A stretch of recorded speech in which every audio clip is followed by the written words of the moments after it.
Welcome to LiveDaf, your online Daf Yomi Shir. Shalom Aleichem, welcome back to today's Daf Hayomi. BECHOROS Lamed Dalet. We begin 4 lines from the top of the Amud. Hasam, it says Hacha, but they change it to Hasam Bekroi Pligi. There, meaning in that case of the barrel filled with Truma material, which perhaps became tummy. There was a suffix, an uncertainty whether it became tummy, in which case you can't eat it. And the question now is, typically you have to protect your truma. Mishmeret trumoisai, the pasuk says you have to protect it from becoming tummy. But what about in this case? Rabbi Eliezer says, even in this case, conceal it, cover it, keep it protected, despite the fact that really it's inedible. Rabbi Yeshua says, no way. Truma tahira, yeah, you got to guard it, protect it from becoming tummy, but not in this case, or in any case. You can't eat it. So may as well let it become tummy, then you can use it for zilo, for sprinkling down the dust, etc. And this machlekes is rooted in the way they interpreted the pasuk. Hasam bekroi pligi. Machlekes is based on the pasuk. Damar v'damar Shmuel, v'chein amar Shlakish, v'chein amar Nachman Arbua. The pasuk says, "V'ani hinei nasati l'cha."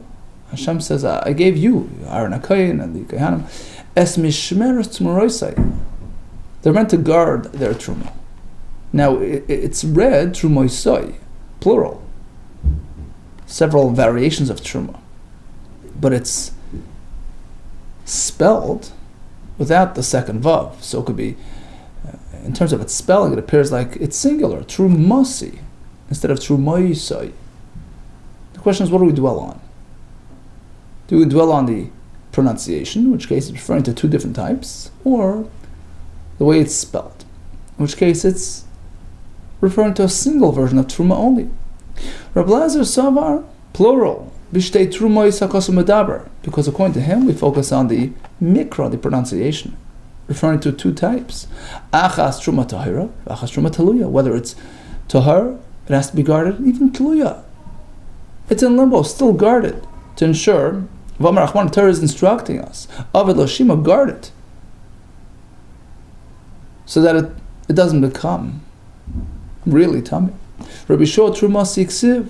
Rabbi Shua responds, we focus on the spelling. Trumasi. Meaning, only real tahar, truma, which is edible, has to be guarded. Otherwise, there's no need to. Says the Gemara. Okay, so, Lamember, do you mean to say that Rabbi Eliezer Savar Yesh Aim Lamikra? He holds aim, the mother, the primary focal point is on the mikra and the way it's pronounced, the way it's read. We have a contradiction from a different halacha where it seems otherwise. Ramini, we have a kasha. The Braisa focuses on the pasuk bevigdei ba. A father is allowed to sell his young daughter as a maidservant, but once he does it once, he can't do it again. Bevigdei ba. So he sells it to this Jewish master who's meant to do yi'ud, marry her, and once that happens and it fails, he divorces or whatever, lets her go, now the father cannot repeat the process again. And we learn it as though it's read, the way it's read, beged, garment, a reference to the owner marrying her, spreading his garment over, when she placed his garment over, meaning he took her in as his wife. The master, shuv einay rashi l'moichra. So after he releases her, the father can't do it again. He can't resell her again. Divrei Rabbi Kiva, so Rabbi Kiva's approach to the pasuk. Once she had been married, he can't resell her. That's based on the pronunciation, bevigdoi. Rabbi Eliezer Omer, no, he says actually we dwell on the spelling, the way it's spelled. And it doesn't have the extra yud, bevigdoi, as though there was a yud between the vase and the gimel, so it can be read bevagdoi ba. After the father betrayed her, so to speak, by selling her, he can't do it again. So you can't sell her after selling her. But once he betrayed her, he can't sell her again.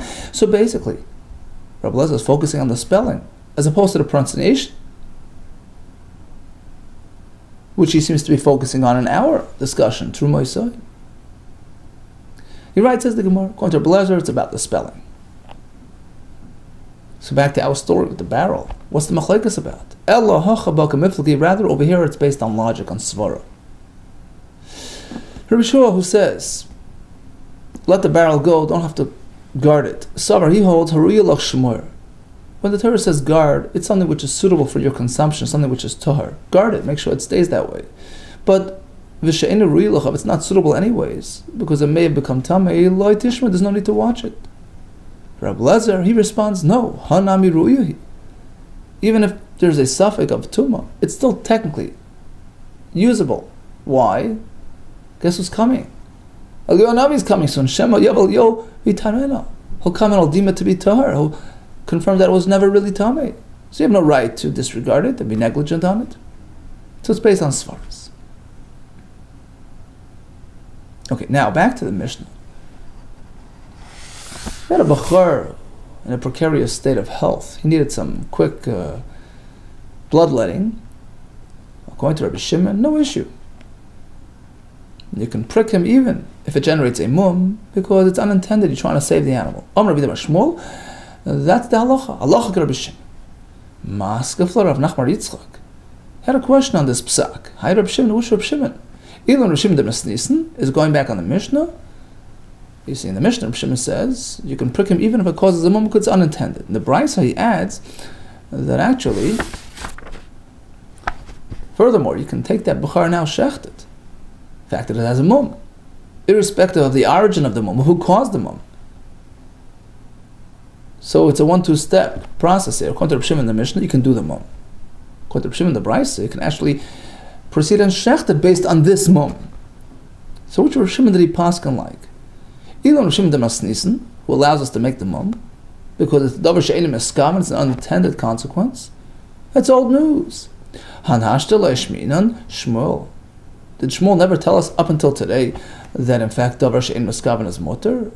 That a person can engage in an act which it may generate unintended consequences, which are problematic. He can do that. That's not his objective. It's old news. Rav quotes Rav halach Rabbi Yehuda that davar she'ein meskaven is asur, but Rav Chan bar Ashi Amar Shmuel says it's okay. Al Reb Shimon, Pasuk Reb Shimon, who says it's okay. So why the repetition today? Rav Chia bar Avin, he had a different version. Masli Gavri, he had it without the intermediaries, the names in the middle. Rather, it was Rav directly saying, Amar Rachar Yudah, follower of Yudah, that davar she'ein meskaven is asur. Shmuel Amar, he directly rules that Al Reb Shimon, that it's mutter. So again, why do we have to repeat again the same thing? El Reb Shimon the Brisa. The answer is, he's coming to add an element here. In accordance with Reb Shimon the Brisa. Meaning, not only can you prick the animal and cause a mum if that's not your objective, but now that it has a mum, we disregard the reason and the cause. The fact is, it's a bechor with a mum shechted, as per Reb Shimon and the Brisa. Reb Shisha b'ed Ravidi Maslam Behedya, according to him, it's an open, clear version that Amar Vidam Shmuel, no guesswork needed, halach Reb Shimon, and he adds the word the Brisa, that you can actually eat it. Says the Mishnah. So if a fellow goes ahead and inflicts a mum on his bechor, which he shouldn't have, it's Issa Deraisa. Hatzorim oizen bechor, he nicks the ear of the bechor, which makes it a mum. Hareza loishchatei lamis. You can never shech this bechor. Done. He's penalized forever. Tivra b'lasva. Because you made a mum, we penalize you. Look, you can't utilize this mum, but noilad by mum achar, as soon as another mum arrives, naturally, then you shchet olav. You can shech based on the new mum.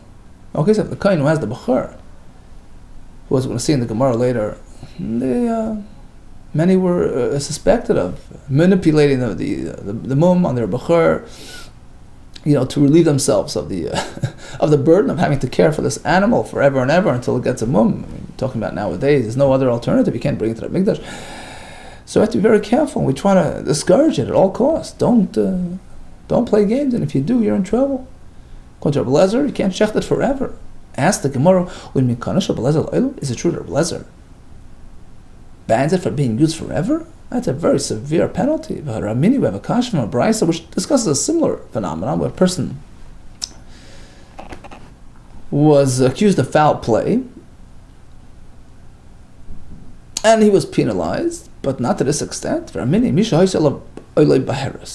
fellow was experiencing a nega, and there's a halacha, you're not allowed to tinker with the nega, you can't cut it off. It's a pasuk, shomer, right? B'nega tzaras. And he did so. He turned Talmud Bavli. Now it happened naturally, it just, disappears. Got cut off. Okay, tar. Good luck for him.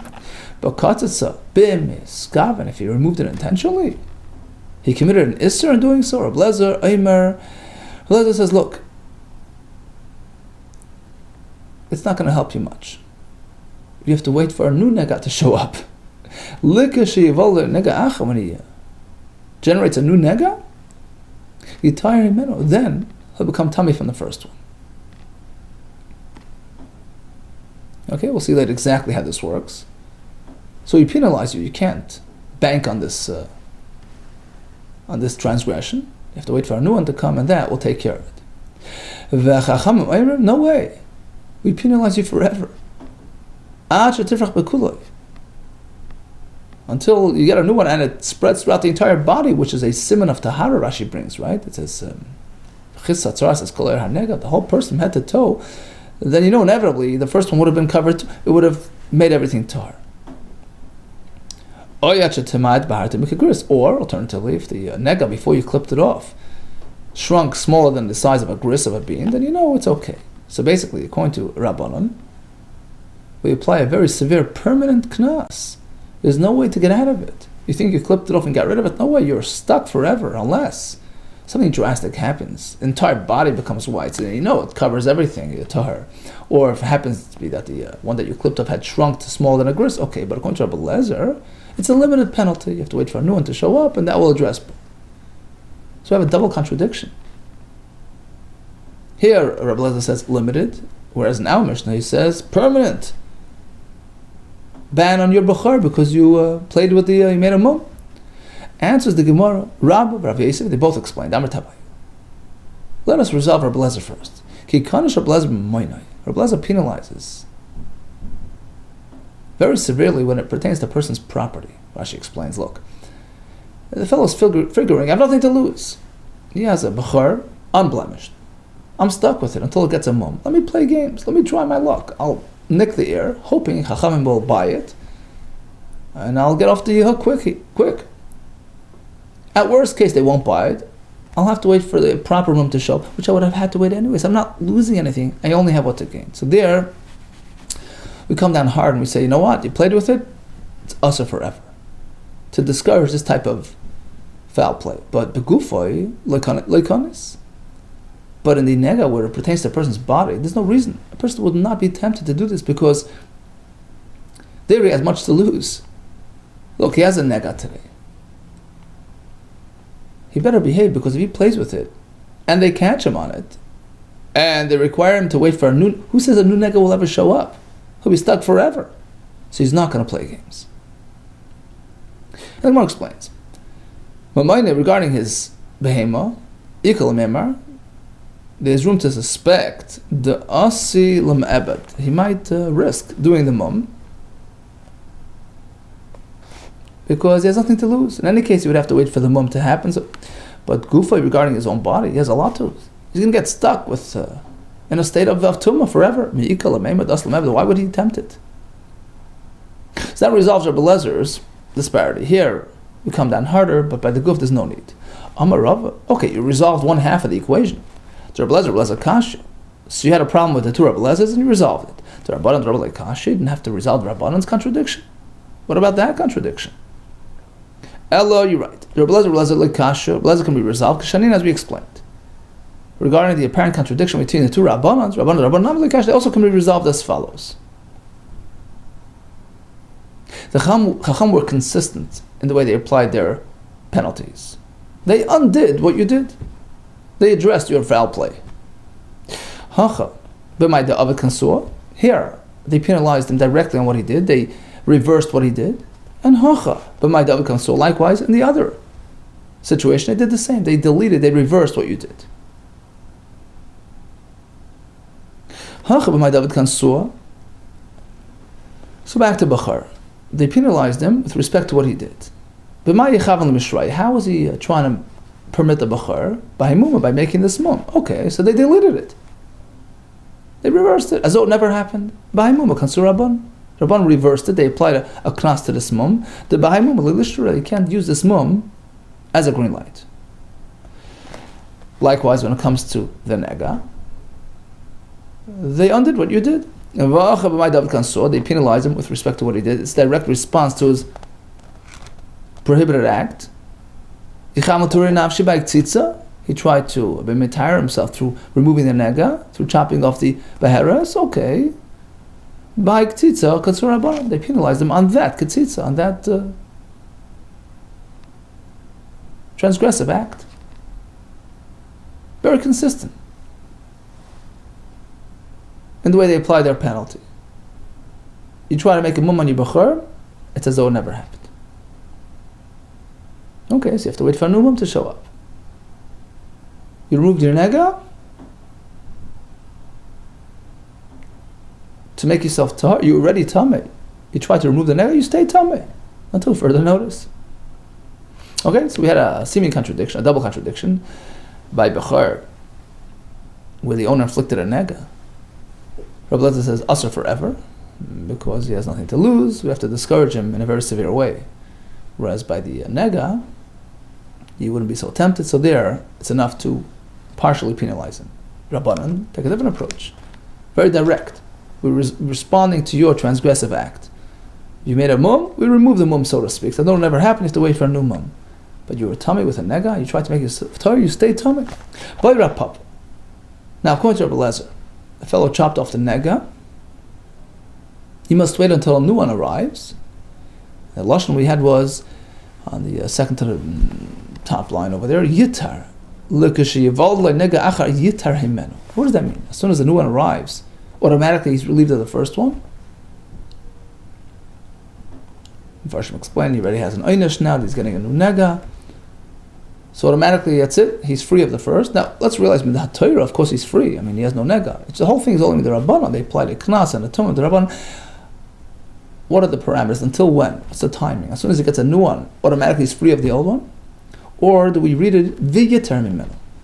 When the new one arrives and he processes it till the end, it goes through the whole process, becomes tahor from the second one, we assume Hashem had in mind the first one too, it becomes tahor. Which way? Yitar Tanan.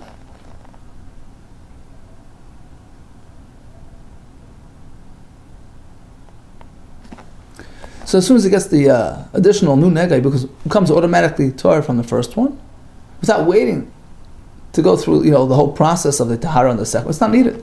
Or as soon as the new one arrives and v'yitar, and he goes through the whole procedure and becomes tahor, then we apply to the first one as well. What's the difference? Whether it's this or that, either way, he can't go home yet. He's still tummy. Let's say the moment the new one arrives, he's relieved of the old one. Okay, but he's still tummy on account of the new one. The difference is like this. Let's say there's a wait period. He's holding in a moment in life where we give him a grace period. Despite the presence of a new nega, we give him time to show it to the kohen. So in that interim period, where a new one showed up, but he hadn't yet become affected by the new one, if we say that automatically relieves him of the old one, then he has time to play with. At this moment right now, in the interim, he's tahor.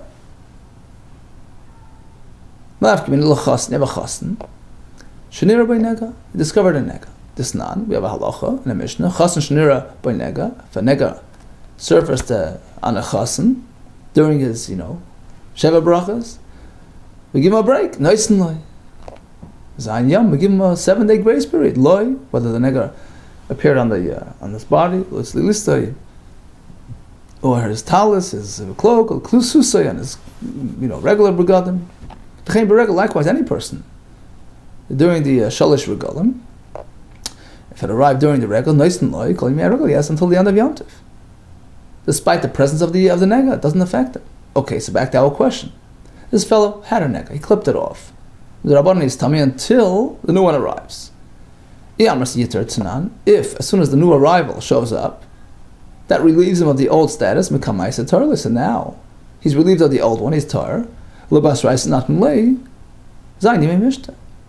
Although we're still going to wait 7 days till the end of Sheva Brachas to attend to the new one and to be him. So in the meantime, he has some time.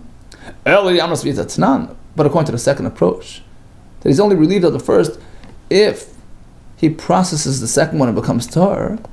Well, in this case, he hasn't done that yet. So he's still stuck with the old tumah. So ultimately, if you're not going to deem the new one tamei, but you can't yet because you're in the wait period, he's still tamei from the first one. So which way do we go? Take it, we leave it unresolved. Here comes a new shayla. This penalty for inflicting a mumah on a bechor, is it limited to the person who did it, or does it carry over to his sons as well? If he passes away, what happens? Is it a personal penalty, or is it item-based? He died after doing it. Do we follow with the penalty on the son as well? Now we have a similar discussion regarding other matters in Gemara. I'm going to sort of reflect this on those. Even if you propose in a similar situation where we penalize a fellow for selling his eved, he has eved kanani, a goyish eved that he has in his possession, who is obligated to do mitzvahs like a woman, so he has these privileges, the opportunities to do mitzvahs, and he sells them to a goy, not to sell them to a goy, because his new environment won't allow for mitzvahs. You're not allowed to, and if you do, you have to make all effort to bail them out, even at great expense. And the question there is as well, this penalty, does it apply only to the seller? Let's say the seller passed away. Are his sons meant to conform to that as well, using their father's estate or not? How far does the penalty carry over? He sold his eved to a guy, he died. So even if we'll say that the knas in that case does carry over to the kids, yeah, because that's a very severe, drastic situation. Every day that the eved is stuck there in a new environment, mafkele mitzvahs is depriving him of the mitzvahs. Of course, we come down hard and we require even the son to bail him out. On the other hand, you can say, even if you say regarding chol hamoed, so although a person is allowed to do malacha, to salvage his property, matters of potential loss, or of it, but you're not meant to plan accordingly, not meant to schedule to have that malacha fall out on chol hamoed. And if a person does, he was machav and he scheduled his malacha for moed, so Chacham penalized him and disallowed him from doing it. But let's say he died before Yom Tov, umeis. Are the kids, guilty? They're responsible? Do they have to back off? Or umeis we don't penalize the kids. What do they do? So even if you say that's true in that case, so these are all questions discussed in other areas in the Gemara. And even if we'll assume a lenient approach to that case, yeah, that's different because even the father who scheduled and manipulated his work arrangements, but ultimately he didn't do an Isser. He passed away before he got to it, before Yom Tov. So Isser was never actually executed, so there's no reason to come down hard and pass it on to the kids. Okay, so in the case of the Eved, if we assume that the kid is responsible, that's because there's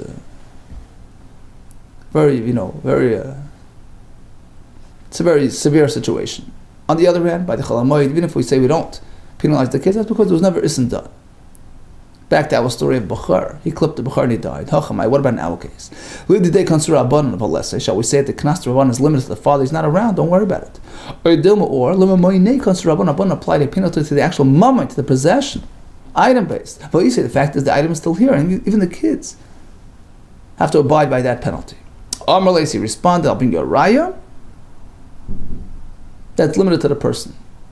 Like Tanaso, we have a Mishnah. Sada, a field on the 7th year Shemitah, Shin Skavtza. Skavtza comes from the word kites, thorns. The thorns were removed, were cleaned up. B'shvi is on Shemitah, you're not meant to do it. But it's not really a melacha d'oraisa, it's not on the, it's in the land itself.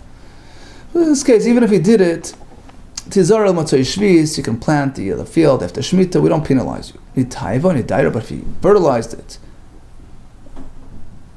he fertilized it, Daira, he turned it into an animal pen, which fertilized it as well. In this case, he actually made a drastic, significant improvement to the property. He did it on Shemitah. You can't plant it after the Shemitah year as well. We penalize him. What happens if the father passes away and we have the son? V'amar, Rabbi Yasi, or Chanina,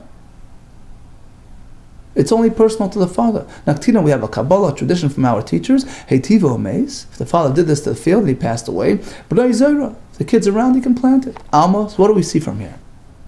Then in these situations, the day Rabban applied the knas only to the perpetrator himself, but not to the kids. Lebrei to his son, like Rabban, there was no penalty applied, and likewise by Bechor, it's limited to the father. Doesn't carry over to the kid. Amar Abaye, here comes another aspect of this halacha. Naktina, we have a Kabbalah. Timei, turn to the next. Tarois Shachaver, there's a girsa. He approached his neighbor's, fruit, which are tar, and he made them tummy. So he damaged them, he harmed them, but it's not a visible physical damage. Umei said, now he passes away. So Minator is not chayiv, because it's not a visible damage, but midrabanan, he is chayiv. It's a knas. Umei, let's say he passed away before he got a chance to the kid is not obligated to pay up even from his father's, estate. Why? My time. Damage which isn't physically visible does not constitute damage minator. Just Rabbanan. Who? True, the Rabbanan penalized a fellow who does this type of misacts, but it's limited to the perpetrator himself. The day Rabbanan. They only apply the knas to the perpetrator, but not to the kids. Levrei to his son, loy KosherTube, which is similar to the case of the Shemitah and the case of Bechor. Okay, so in a nutshell, we discussed the reasoning behind the machlekes regarding the guarding or non-guarding the truma tluya. We passed like Reb Shimon regarding the unwell Bechor, who could be pricked to heal him, and we could even use that mum as a green light to shecht him. If a person willingly, knowingly, intentionally blemishes his Bechor, transgressing Isser Deraisa by doing so, we penalize him. The question is to what extent. We reconciled that discussion with the penalization by the Tzeras as well, and explained the differences. We discussed when the knas would carry over to the kids, and when it would not. Okay, B'suras Tovos, all the best, and Hatzlacha Rabbah.